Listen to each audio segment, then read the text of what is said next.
Hello. Thank you for being here. I'm going to tell about our studio. It's a multidisciplinary studio. We are designers, interior architects, landscape architects, but also fashion designers and graphic designers, etc.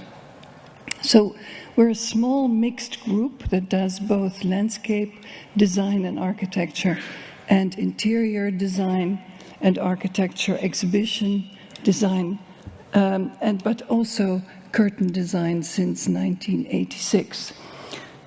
The beauty of working inside and outside is, of course, that you're dependent on climate and human interaction. Whether you talk about plants and soil or whether you talk about textiles or finishes, they're both very much dependent on the circumstances. But this image is, of course, very symbolic of our not obsession, but passion, I think. And nothing new, because in modern architecture, it's very normal to be interested in the flow of inside to outside and vice versa. But it goes many ways. It's also about the view out from a building and also how you experience a building coming near to it, seen from the landscape, the park, the garden, or whatever. So the experiencing of both as you wander through space. And so we're always looking at also the boundary between one and the other. And as we hate boundaries, there's always this urge to make fleeces or screens or things that actually can move, can disappear or appear, and create different experiences of where does a space actually end and where does it begin. And adding things like this mirror installation in Villa Manin in Italy, also creating other dimensions than the most obvious dimensions. So screens and reflections, time and flow, and of course climate and change and surprise are actually things that are very important languages in our work. And sometimes literally the landscape comes into the interior and flows into a building and goes up to the roof, for instance, to become again an outside space. So landscape cuts through buildings, sinks into buildings. Spaces are broken open by us. I can't be expressive with these things, but I'll try to be less expressive.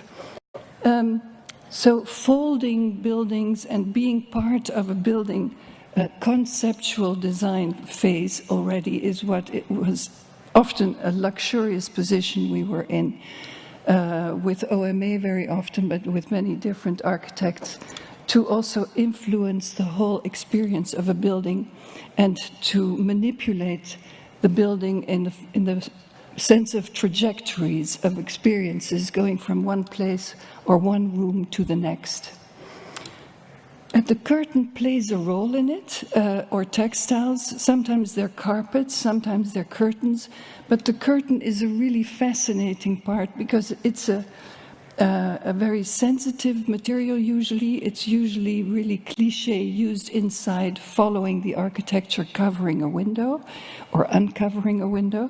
But we try to really use it. Of course, 35 years almost of designing curtains means that you want to know everything that you can do with it. So not only using it outside, but also emancipating it from its cliché, as it were. And as with curtains and the wind and the draft, which is important to give it life or, motorized or whatever, in the landscape, you understand there's not only the plan, but also the section, as we heard before, and the topography. The topography as a spatial tool as well. And the path, classic in landscape architecture, like a track, I think, of a curtain, but the path brings you as the visitor through a landscape and choreographs the experiences, the viewpoints, and the whole sensation of moving through space. And of course, we also look at a larger scale these days, how almost wilderness, we want to get the wilderness back into the city or the urban realm. Our team is really a hands-on team. We like to really discover and do things ourselves, and that makes it fun, because if you don't understand the soil and the buildup of the soil, or how each plant, its roots work, or what it needs to grow and be happy, not only watering it, but taking care of it, it's very important. And exchange with architects, the teamwork which we really stand for always, with technicians, with craftspeople, with, of course, engineers and architects and designers and artists and everyone. In our landscape, we want to attract animal life, as everyone knows by now. And everything has to do, not so much in the interior yet, but we're working on it, with sustainability, as it is hugely important at the moment, to, of course, reuse water, clean it, filter it in a natural way or in any other manner, and absorbing water in our landscapes, and how you do that in the most, if possible, natural way, with roots and microorganisms, is what keeps us busy these days. One of the things we have to do, and all the architecture and designers have to do, is present your ideas and how you do that. And of course, that language is also a perpetual search, how you communicate your ideas and how you communicate what you want to make and why you want to make it and what it does, is very important. And hand drawing, I believe, very much is very important. And feeling what you're doing and really realizing by drawing and by cutting, folding, piercing, knitting, sewing, planting, what do you call it? Sewing? When you do seeds? Yeah, well, sewing, whatever. It's very important to understand what you're about, but also to understand scale and what a material is and what it wants to do. And I think architect Kahn said that about the brick. Well, we have to say that about textiles and other materials, because we work in different scales, usually in huge scales with curtains. And that means it is about weight and about fall and about resilience and wear and tear and maintenance, etc. So you have to test everything again and again and do research with the firms in question or in our own studio to understand what textile can do. And textile, you cannot work in scale. Textile is always one-to-one. You can't make a little model and see what it does. You have to really understand it as it is. So sketching, but also writing recipes, because our work and all your work probably needs to often be done by others, in fact produced by others in the end, to make it what it's going to be, namely a building or a curtain. So recipes are drawn by us all the time, and it's very important to understand how to make something before you turn to someone else. So these sketches and recipes are one of our main works, and to be able to make them, you need to test and to make everything yourself. So landscapes, we've worked on many landscapes in many different climates and many different countries. I think it's nice to go through a couple of them just to show that. I think we talked about it before, the speakers before me, about the importance of a plan, or actually the importance of not having only plans, but also sections. So I think we have quite a series of urban plans, garden plans, small scale and large scale, sometimes restoration of existing desert villages, etc., sometimes new designs for urban parks. And we have discovered that this graphic language is really important as a starting point for landscape. Although we are supposed to talk about interiors, as you see here, our landscapes sometimes are interiors because, like tradition in landscape, you create sort of rooms and spaces with screens and green walls, vegetal, three-dimensional shapes that you can actually inhabit. So landscape is not only to look upon or to enjoy its smell and its feel and its colors, but you also live in it, and you're protected by it, and you're shaded by it. And sometimes the path is an itinerary that you can either follow or not follow, but it gives you a sense of connection or connecting the space and how you can experience the entirety. So as a tool not to necessarily be obeyed, but to give you an experience if you like. And very often our gardens are roof gardens because, of course, in urban circumstances there's a whole underground structure, infrastructure, etc. So you have to understand the complexity of it. And the graphic language is an important starting point, as I said earlier, because nature and plants do their own thing afterwards. They seed, they grow, they take over, they change. And depending on maintenance, etc., it can go one way or the other, but each landscape starts when you have installed it and takes about 50 or 100 years to become what you envision as a landscape designer. Talking about temporality and time, we did a workshop, or we sometimes like to do workshops with students in a very short time.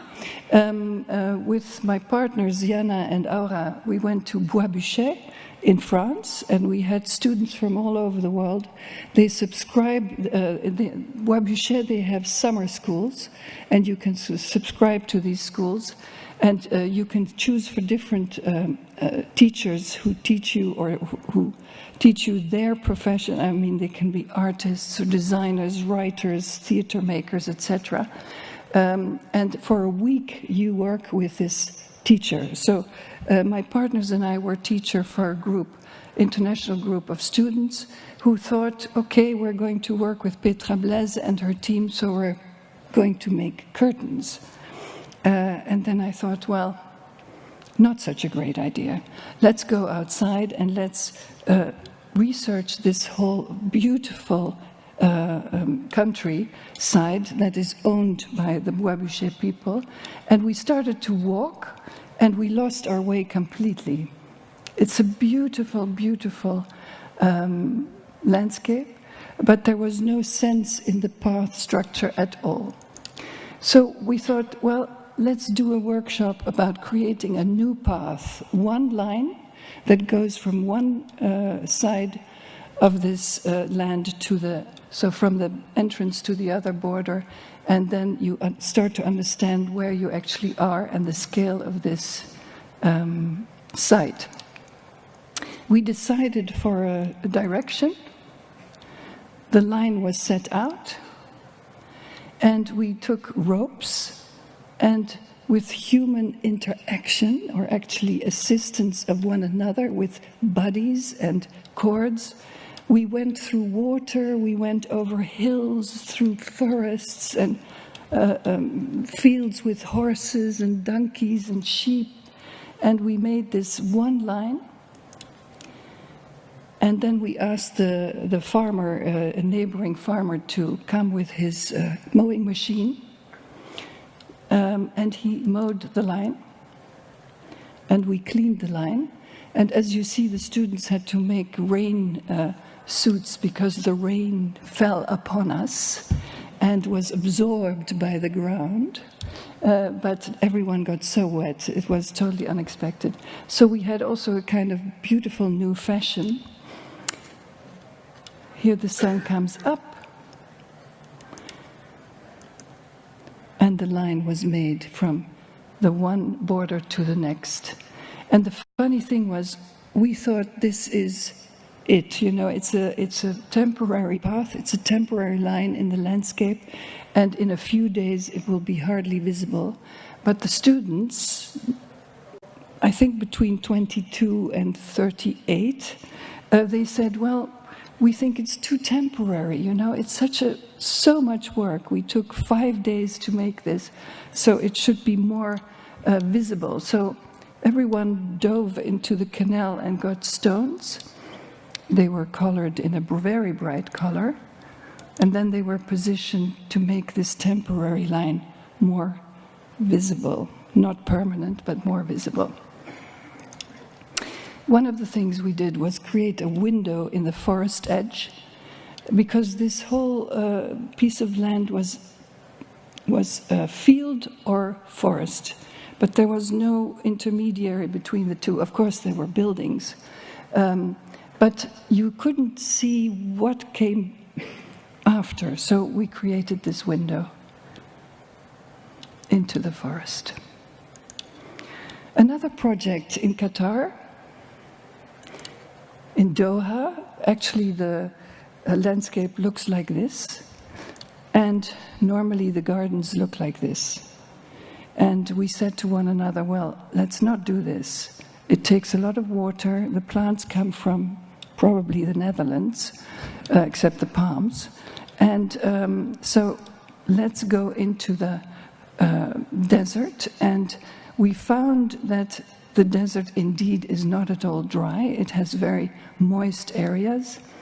And we went to the university and collaborated with university students and professors, went to their botanic collection.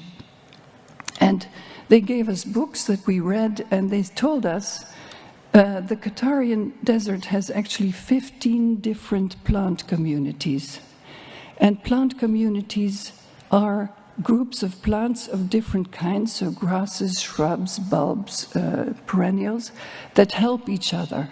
They help each other in their root systems, they help each other because of wind and drought protection, also for protection against animals who eat them.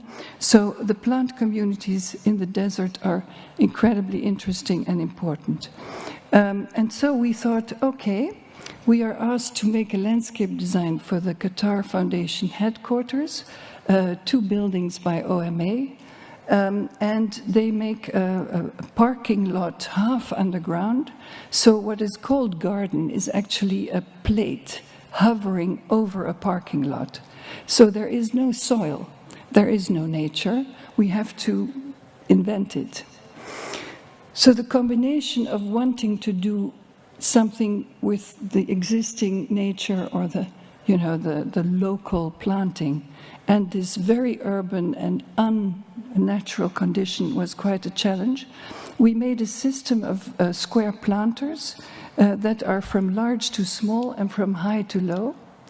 And we planted in the large planters the entire plant communities. And then while they got smaller, we took each time one plant out until only one plant inhabits one planter.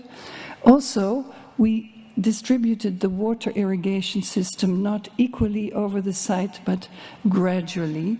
So actually this whole garden became a laboratory, also for the university, to research what local plants actually do in urban conditions, in a planter, although of course the soil buildup is carefully taken care of, and in this gradation of water. So the luxury, question mark, of having a lot of water, and the normal condition that no extra water is given at all. This system of planters integrates also stairs going down into the parking lot and also air openings to create airflow in and out of the parking. And the buckets themselves, the planters themselves, are constructed in a way that everything is integrated. So there is air intake and exhaust, but also waste paper baskets, lighting, everything you need, and seating, everything in those planters. And then you think, okay, it's wonderful, we're doing local planting, but actually you're not allowed to go into the desert and grab seeds or twigs or roots at all. It's very, very strict. So you have to go through enormous paperworks and, permission of the government to create this local plant conditions. And so it took a couple of years to find nurseries to sample and to multiply all these plants. And here you see also how you communicate if you are far away and you want to make a landscape from Netherlands and communicate subcontractors in a faraway country. How do you draw? And so we learned that if we draw very graphically and we create actually a system that can be communicated from here to there, that it's better understood how to organize the planting. And so here it went, being built and planted exactly according to drawing. And the funny thing is they take it so seriously that they keep it this way.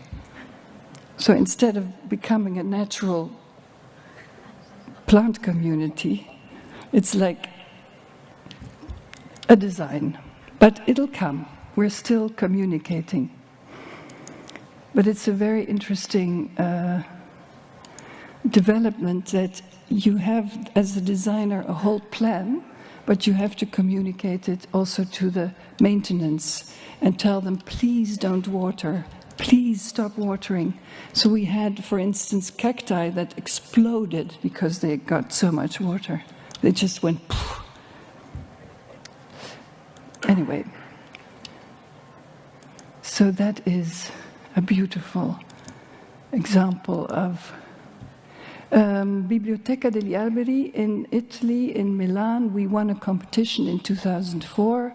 We worked on it with a team of architects and with Mirko Zardini, Michael Moltzen, Irma Bohm and Piet Oudolf, and of course landscape engineers called Rodor. And we won this competition because we made a park that indeed connected everything to everything with a system of very efficient paths that go straight from A to B and connect all the areas around and important places to one another. It's near to the station, as you can see. And in fact, below ground, there's an enormous infrastructure as usual. So we had actually 3 ingredients that built up the park: a web of paths, straight paths. Those paths can, of course, go up or down or become furniture or a plaza or squares in themselves, depending on their width. Then these paths create irregular fields. Each field could be a different kind of garden. So it became a collection of gardens. And on top of these gardens, a confetti, as I call it, of circular bosques or little forests that actually act as little pavilions. So these forests become inhabitable, so circular inhabitable places shadowed by their leaves or shaded by their leaves. This is one of my sketches just to say, okay, during the competition, there is this whole underworld. There are hidden canals, there's a train tunnel, metro tunnel, there are streets underneath, street tunnels as well. Why don't we fold some of these fields down and make that underground visible? And of course, it has to be beautiful, seen from all perspectives and in all speeds, because there are big roads all around. 10 years later, in 2010, or no, 6 years later, let me not exaggerate, we got the contract to actually make the design, and this was what the site looked like. It was the building ground for all the developments around. So this whole area was developed around the park. The park became a kind of central green, a very political tool, also for the inhabitants, the residents around, because the city and the developers said to the residents, wait, we're building for 10 years, but you'll get your own park, and it'll be yours, and you can use it, and you'll have a wonderful place. It's 10 hectares, and we had to make models to understand exactly the conditions at that point. Because, of course, in the park, all kinds of exhausts and emergency exits and maintenance doors had to be integrated. So this is what you see. And, of course, the ground was totally polluted, so needed to be cleaned. But because of the graphic quality of our design, it proved really resilient. So although we had to simplify, the whole design remained workable. Very important also to prove to the city and to the users and to the developers of the buildings that will use the park is how usable is it? You know, what can you do in the park apart from walking and biking and seeing plants? Can you also, you know, give parties or do fashion shows, etc. So you start to draw all the planting plans, different ones. We made a maze, and then the working drawings, of course, a pond, and then it's being built. And here it comes.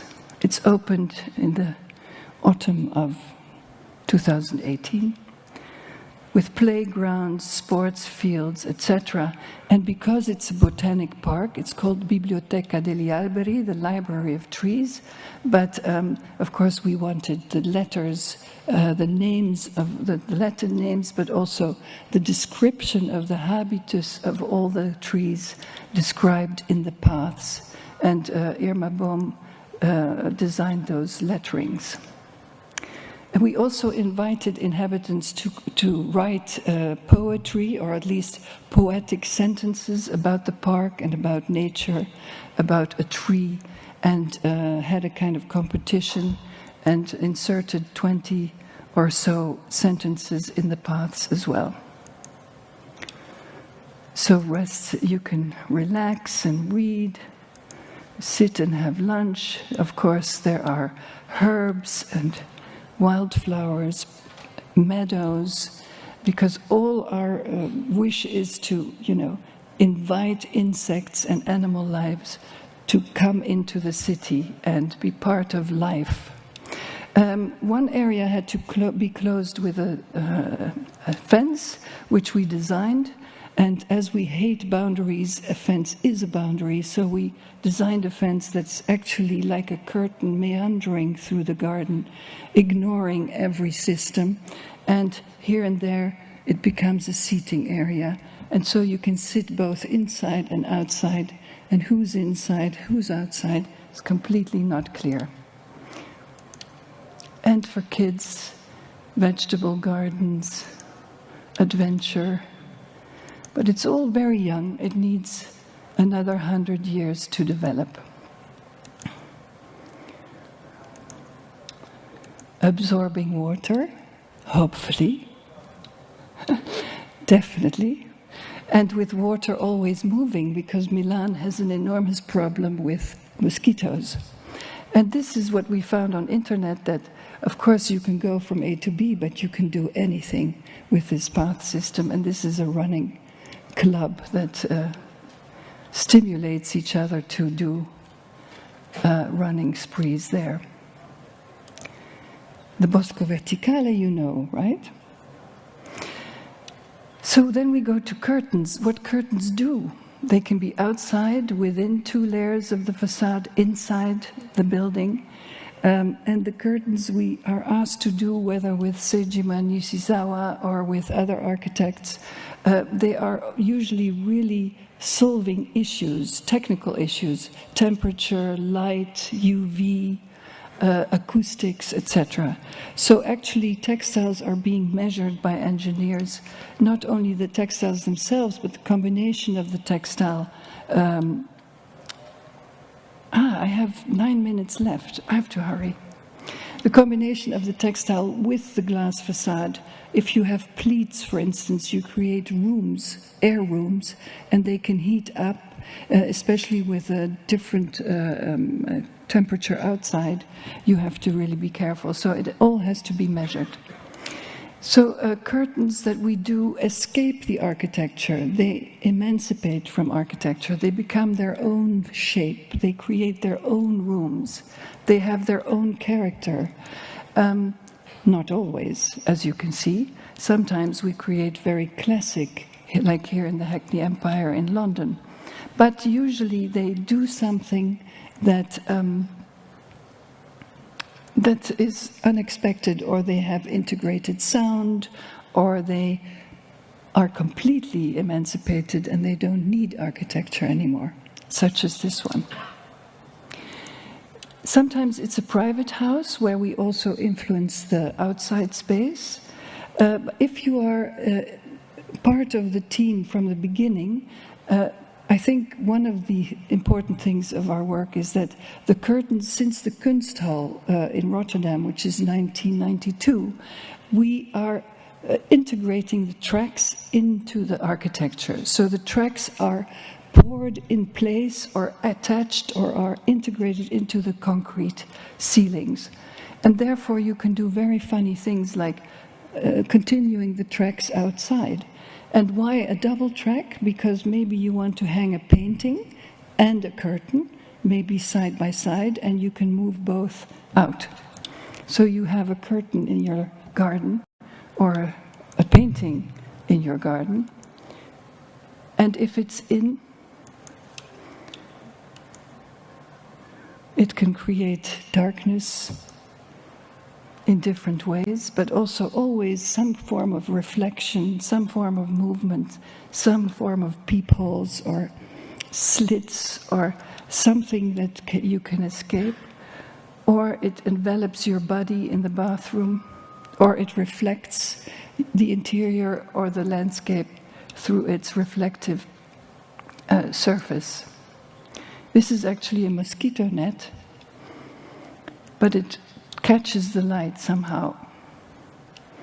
2 years ago, we made a curtain as an art commission in the King Abdulaziz Center for World Culture by Snøhetta Architects. And we wanted to change the curtain into an architectural structure. Sometimes, you know, I get tired of this hanging thing, this thing that can only wallop. It's beautiful, but sometimes you just want to do something else. And so I went to Arab engineers and said to Matthew Vola, Snøhetta makes these crystal-like interiors. The balconies of the auditorium are like crystals, you know, zigzagging. Can't we do a structure inside the curtain, you know, very light with aluminum profiles or something? And Matthew said, sure, we can do a tensegrity system. So I didn't quite understand yet what it was, although I remember in the dance theater in 1986, we did something like that with a floating balcony. But anyway, so we made this model in our studio, and this was the official drawing, but also this model in our studio and this model, because if you have this shape, you can cover it in some way.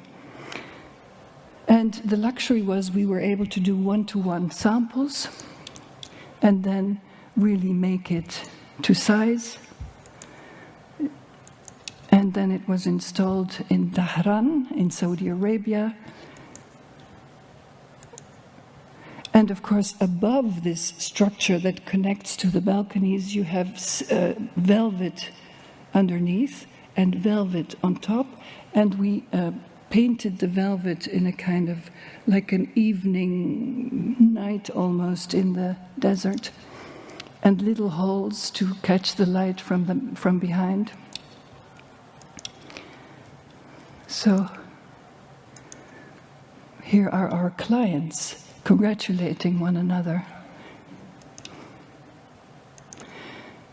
In Doha, we also made a curtain in the National Library, Qatari National Library, and the curtain is actually a diagonal position, And so we had to develop a textile that in itself, the yarns are slippery, so that it can overcome the different positions from straight hanging to diagonal position. So the yarns in themselves are actually shifting. And so you have, of course, the warp and the weft. And together with the Textile Museum in Tilburg, we created curtains that could shift in position in this weird situation. I can't go into much detail because I have exactly 3 more minutes. But you understand that these curtains are a separate, creating a separate space inside a much larger volume. And therefore, you see it there in the middle to the left. And here we are installing with the seamstresses. I don't know, there are guys, but you can't say seamer. It's a seamstress anyway, right? Anyway, many men are in the textile and also sewing away. The beauty of this weave is that it's a jacquard weave, but it has not 2 layers of, jacquard is actually positive, negative. It's like a damast. But this curtain has 3 layers. It has hidden yarns. So you can have one side totally white and silver, and one side totally black and blue, which is the case here, of course. The outside connects to the white architecture around, and the inside creates this dark auditorium. The only connection between the 2 layers is these little shapes and this decoration. They are really coming through and holding it together. 2.5 years of work to get this curtain and the motor and the track. Don't forget, it all belongs together. Then this is the last project that I want to show. It's an old factory of trains where we worked with civic architects and Braaksma and Roos. We won a competition to reuse an existing monument, a former train workshop where they repaired trains. It's a fantastic building, as you saw. And we thought altogether, let's leave it completely open. Let's make a stepped landscape so that the entire width of these 2 units are connected. You always have a view and a feel of the entire monument or the entire factory. It's so beautiful. It's all old glass and steel, etc. And we only make 6 huge curtains on that stepped landscape that form temporary rooms. And so you can always use it in different ways. So it's either one enormous space, or I'm going to click through all the technicalities. It's huge. It's 15 meters high and 47 meters long, each curtain. They're so large that nobody could produce them, so we had to cut them in 2. That's what you see, this connection with these sailing boat structures. And we have very transparent halves and opaque parts. And they are functioning and dividing, connecting, opening. Sometimes they're screens, sometimes they're rooms, etc. So I have to end here. I am at 0. Thank you very much.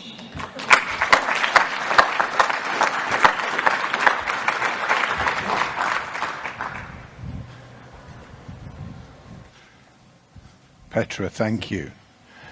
Wherever you like to sit. I think the audience wants to see you and not me. That was gorgeous. Thank you. And I've made tons of notes and I'm not quite sure where to start. But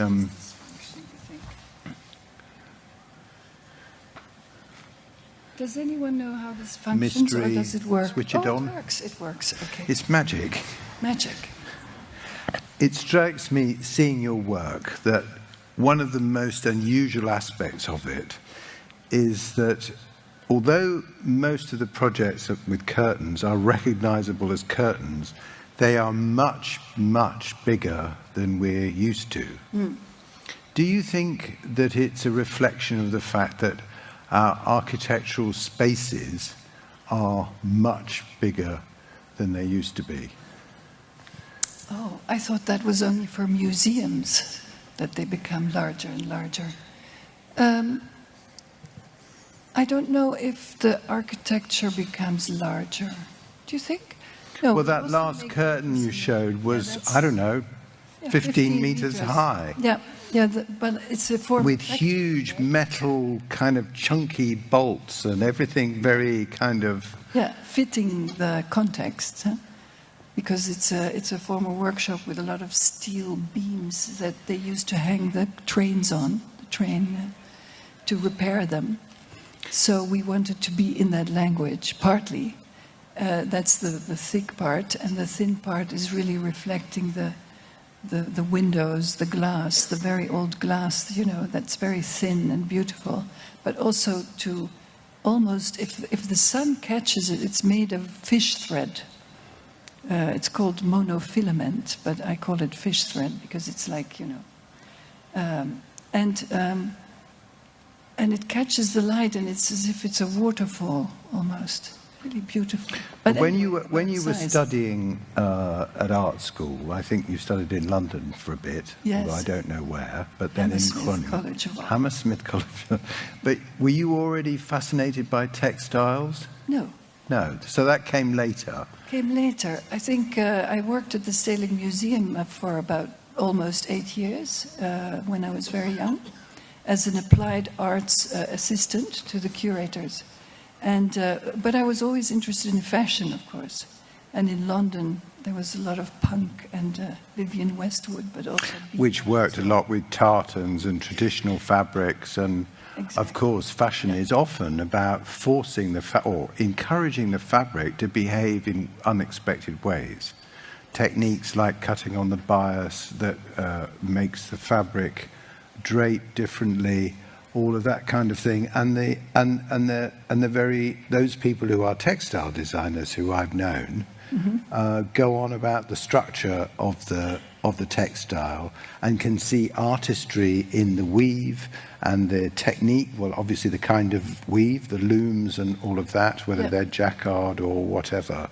Yes, but also how you cut it and how you connect them together. How you cut it, and also, but technically speaking, is it true that the very nature of the material that you're working with goes back to a fascination with the structure of textiles themselves? Well, it grows on me, actually, because in the museum, if you make exhibitions, which I learned there also to do, but we also created environments on the Arts Academy. It was not really like painting or sculpture. In that time, I'm talking about 1973, 74, etc. We really, and op art and pop art were really big at the time. But anyway, we created environments, and I think in the museum I really discovered textile as something, as you all know, with a ceiling covered with a vellum, as we called it. It spreads the light really beautifully. Diffuses it. It diffuses it. And it can bring color and a beautiful feel to a wall, for instance, if you use it as a wall covering. But I think working at the dance theater and creating the first stage curtain or house curtain, I think you say in English. Well, I couldn't avoid thinking about the stage, which is one of my pet subjects, and what the curtain and the flats and pelmets and all the rest of it of the traditional theatre can do. They can help create magic on the stage, using lighting to emphasize transparency or not.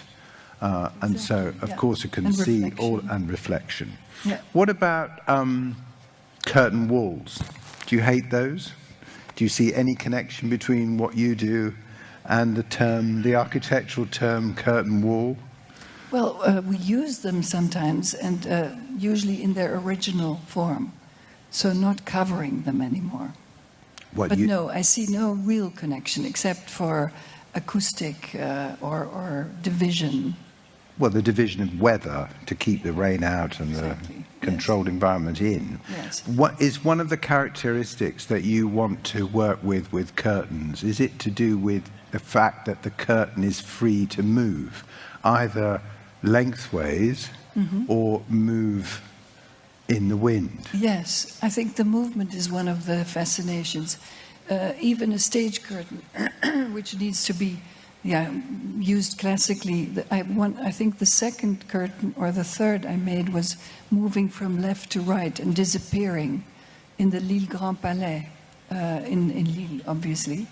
And you know, it's also about the mass. If you work in this huge scale, the way it and the weight of them. It's like with huge motors, it goes, and it's like an ocean almost. It also moves the wind, the air. You know, you get wind from it.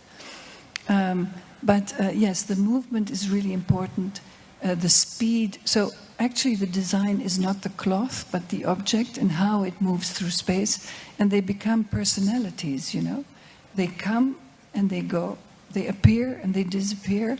Sometimes they're hardly there. They're very, you know, kind of laid, or how do you say that in English? And sometimes they're very dramatic and they're very present.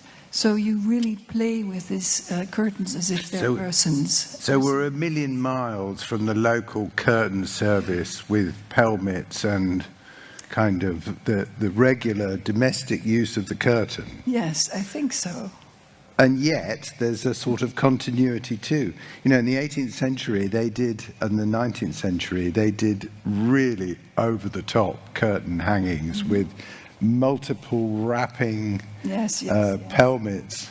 That's something that comes to mind. Yeah. But also the use in the Mediterranean world of fabric as a kind of soft adjunct to buildings. So say in St. Mark's Square, all those beautiful canvas curtains that come down in the arches to protect the people from the shade. Very tough cotton. Really, really thick. Yeah. But in markets too, in the Arab world, where they use kind of awnings to protect the vendors and their products from the sun. Yeah, well, textiles are from always, right? Absolutely. From all times and from all cultures. Is there any point where your clients ask you to go more towards conventional architecture or landscape design than you feel comfortable? Do you have a cut-off point? So actually, you really need to go to someone else to do that. There are cut-off points, yes. Usually with developers who want to be very, very economic. Because even if you want to be, you know, correct with water retainance and maintenance and, you know, using every surface like roof surfaces for cooling the building, etc., you need some long-term vision also as a developer or a client. Is that because the developer sees what you do as an addition, not as necessary well, we try to their finances? To educate them that it is possible. They're tough, aren't they? Hard to teach.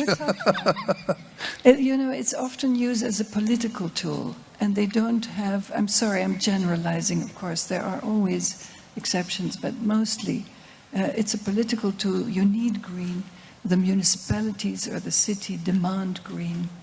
The people who are going to buy the plots or the apartments want green and need green, but then they are very conscious of not. Well, of course, the way that towns develop, a lot of the earth gets concreted over, exactly, and therefore ceases to be part of the complex ecological system of the landscape, and water gets thrown off. And we're very interested in the soil.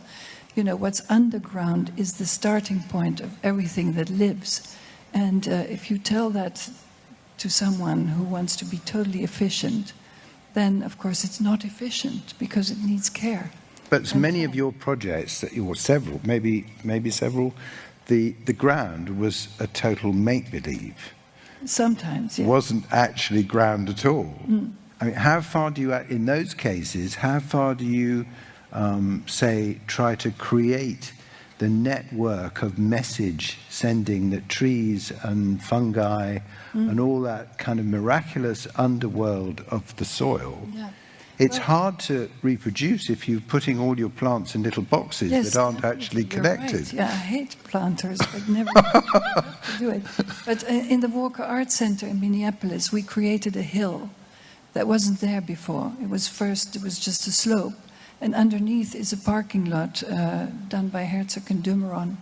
And we didn't have, they didn't count on a hill with trees on it, of course. So we worked with architects there and created this whole hill partly of foam, which is, you saw a picture of it, I think, foam, and then a very special soil, you know, with anyway, granulates and things. So the soil is really thick enough and good, and the trees can really develop there. But you have to fight for it, usually, not there. It was really fantastic. And well, of course, the architects will always say they fight too, but I can see that the very fragility of the language of what you do kind of makes it sort of perhaps hard for some tougher developers to understand.